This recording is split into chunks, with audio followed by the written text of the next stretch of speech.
Ahoj, zdravím všetkých chovateľov králikov. No, takže dneska to dopadlo tak, že je tu zase neskutočná dilema.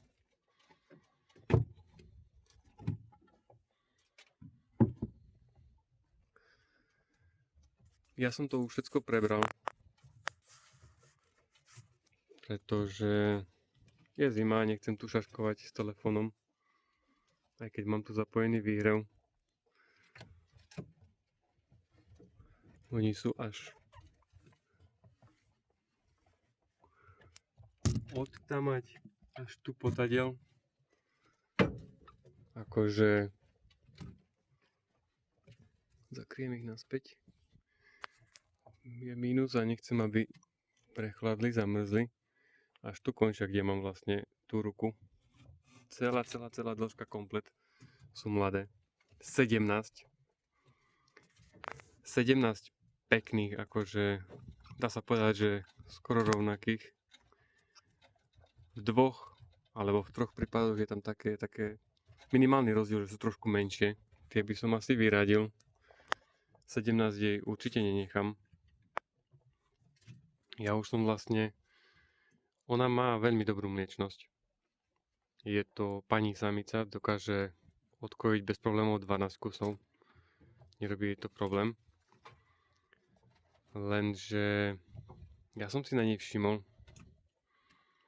že ona je taká, no, dosť ju to asi si myslím, že vyšťavilo. Teraz jej dám asi po tomto, keď ich odkojí, určite jej dám pauzu. Možno, že aj mesiac. Dávame ináč aj vločky, aby mala viacej mlieka.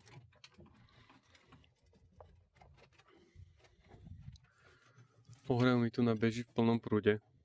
Dúfam, že je dobre nastavený. Mierne to len tak skontrolujem, či sa tam náhodou neprehrievajú.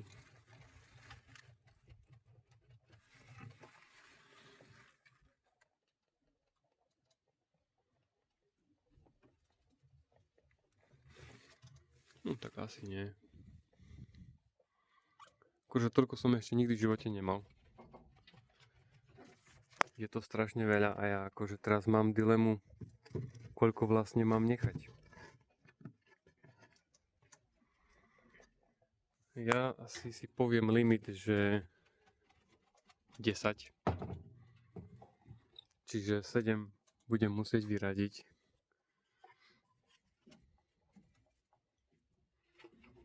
Tu mám, no ono, je to všetko Čína, hej, takže človek nevie ani koľko vlastne tam má nastavených, je to len že low, high. A ja len tak od oka dávam tam 1,5 cca. Neviem, koľko to ani je. Toto je nejakých 20. Ten pás je... Mám dva pásy sú 28x28 a tu nás som dal pás, ktorý je 28x40. Áno, 28x40. Ten má 20 W a vlastne to je jedno, či je 28x28 alebo 28x40 alebo 60x40, je to nepodstatné. Stále vlastne ten vyhrevný pás by mal mať na maximálnu teplotu, keď je nastavený 42 stupňov. Takže ja si myslím, že aj keď bolo tých 42 stupňov v takomto počasí, jak je teraz, keď je príklad mínus, tu na je 1,3, ale ja si myslím, že v noci, ráno keď prídem, tak čerpadlo beží aj s ohrevom, takže tu môže byť v noci no možno aj -1. Teraz bolo možno aj asi viacej nie. Je to tu zateplené, tu na akože je teplejšie ako vo vykrme. Ale v takýchto teplotách si myslím, že tu sa neprehrejú, hej, ani keď tých 42 stupňov by išlo na nich. Predsa oni sú na nejakej tej podstielke a vlastne im, keď je zima, oni sa zahrabávajú nižšie. Keď je im teplo, mali by ísť hore. No neviem, či to akože tak ideálne funguje, ale tak by to malo byť. Čiže kvázi nemali by sa keby ani prehriať, ani veľmi podchvatiť. To je ich inštinkt. Keď je im zima, mali by sa zahrabávať, keď je im horúco, mali by sa vyhrabávať. Čiže takáto je asi teória. Táto tu mi ešte neporodila. Aj keď, no, neviem, mám o nej už pochybnosti. Pretože je to hovedník. A ja už vidím podsakanú krv. To znamená, že ona má v hlave možno Boh vie čo. To je... Brucho má veľké, čiže ešte neporodila určite, ale krv je podsakaná. Takže podľa mňa už aj by chcela rodiť. Ale asi má nejaký blok v hlave, že nie. Čiže tu sa bojím presne aj toho, že vlastne... Že vlastne... Veľká časť toho, čo sa narodí, bude už po smrti. Keďže bude tak cez časovať. Ja keď tu nadám ruku... Mám to stiahnuté na málo. Teraz to ešte skontrolujem, že koľko mám. Toľko dám aj hore, lebo ideálna teplota si myslím, že je tu na. Čiže tak bajočko od oka si to idem pozrieť rýchlo. No a vlastne ja čakám, že koľko ich bude mať a ja stadiaľ dám jej. Pretože ona nemá problém odkojiť 10 kusov. No a tu na to mám a idem zase len tak od oka, že 1, 2 sa mi vyplo, hej. 2. Ja to nemám ešte tak otestované. Takže 1, 2. A keď pôjdem do druhej strany, tak to je 1, 2. No takže...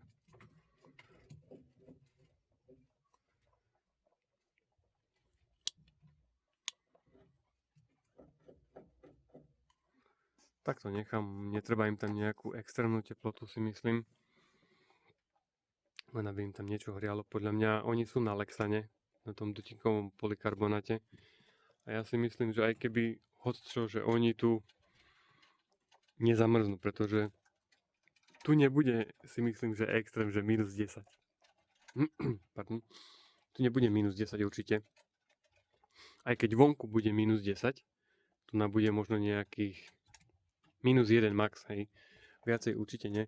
Akože táto strana vôbec nie je zateplená, ani tam ten celý zadok.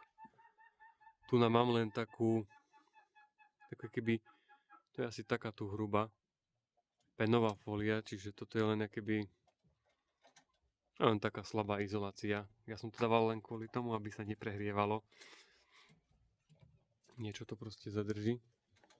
A aj keby tu asi neboli ohrevy, aj tak si myslím, že nezamrznú. Pokiaľ to urobí tak ako táto, tak nezamrznú, lebo táto sa stále postará tak, že všetky sú pekne vylízané, vyčistené. Nie je tam žiadne proste zdochnuté, žiadna placenta, nič. Na jednej strane tu má stále čisté a tam má stále vlastne to také špinavé, skrvavené a tak, ona to keby sama inteligentne tak dá preč bokom a to suché všetko ostáva s tými malými tu na tej strane. To robila aj vo vnútri, robí to aj tu. To sa mi páči, toto je akože u mňa pani samica a preto jej dám jej teraz pauzu, lebo vidím na nej, že možno už teraz mala dostať pauzu.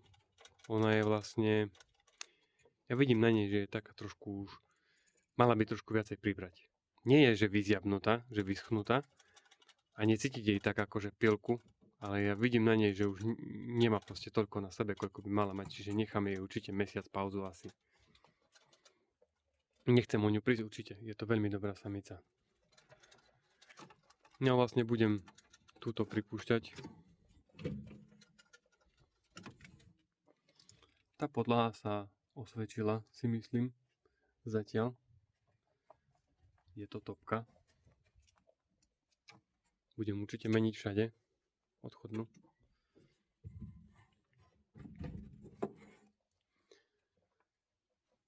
Toto tu je zatiaľ ešte,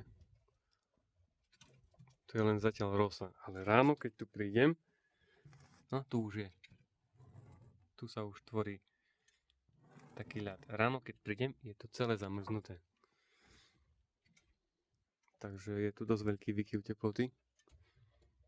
Možno, že časom by som to urobil tak, že ešte jeden polykarbonát by som dal tu na. A to asi je už len zbytočný prepich, ktorý budem len preháňať. Tu som dneska odobral kotisko. Neviem, či som urobil dobre. Je im 20 dní. Ale ja už som vlastne videl, že oni už sa chcú rozliezať.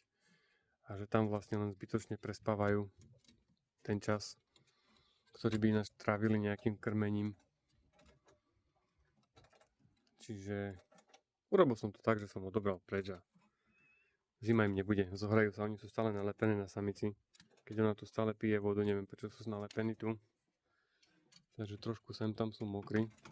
Ale ja som si všimol, že ich aj vylizuje, takže nič im nebude.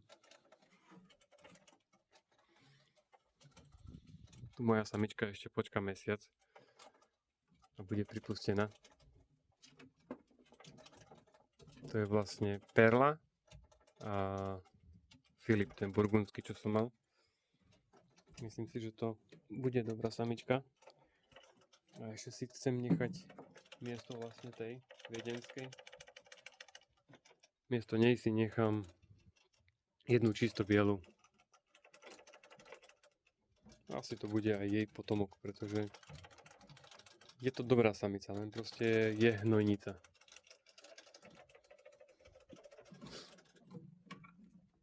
Tento samec od Mira už rastie. Je už dosť veľký a za chvíľu ho nechám pripustiť vlastne s tou strakatou samicou, čo mám. Je to tiež taký, si myslím, ideál samec pre mňa. Uvidíme, jak bude pracovať.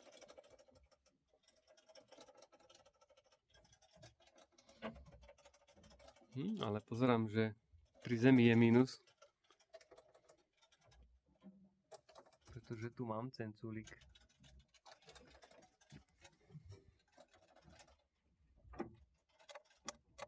Ale voda tečie.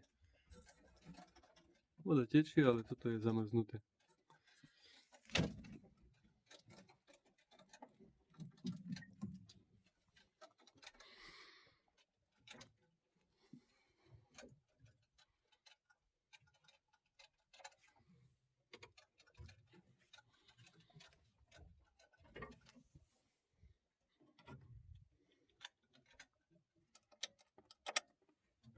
Všade tečie, čiže je to super. Takže asi toľko. Tu mám dilemu, uvidím, aké to bude zatiaľ. To nechávam tak. 17 je podľa mňa extrém.